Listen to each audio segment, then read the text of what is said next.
சிரிப்போடு சிந்திக்க வைக்கும் இந்த விழிப்புணர்வு பட்டிமன்றத்திற்கு உங்களை அன்புடன் வரவேற்கிறேன்.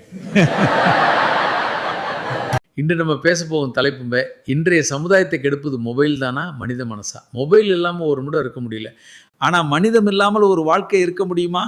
இதை தீர்மானிக்க 2 அணிகள் தயார். முன்னாடி வீட்டில் அம்மா கூப்பிட்டா சாப்பிட ஓடி போவோம், ஆனால் இப்போ ஒரு நிமிஷம் ரீல் முடிஞ்சு வர்றேன்.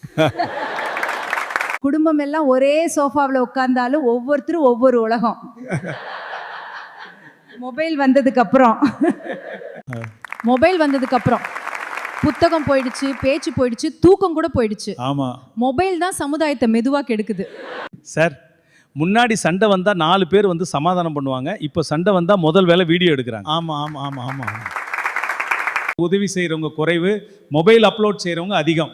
அதனால சில ஆதாரங்கள் கிடைக்கிறது, அதனால மொபைல் தான் முக்கியம். மிக்க நன்றி. மாண்புமிகு நடுவரே, மொபைல் ஒரு சாதனம் தான். அதை நல்லதுக்கா கெட்டதுக்கா பயன்படுத்துறது யார்? மனிதன் தானே. மொபைல் ஒரு சாதனம் தான்.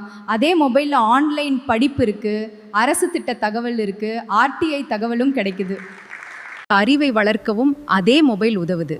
அதனால் பிழை சாதனத்தில் இல்லை, பிழை மனித மனசில் தான் இருக்கிறது. அருமை.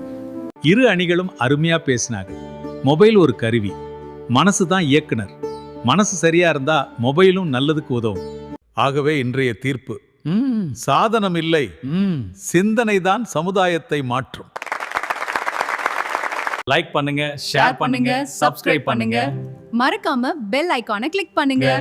உங்கள் ஆதரவு எங்களுக்கு மிகவும் முக்கியம்.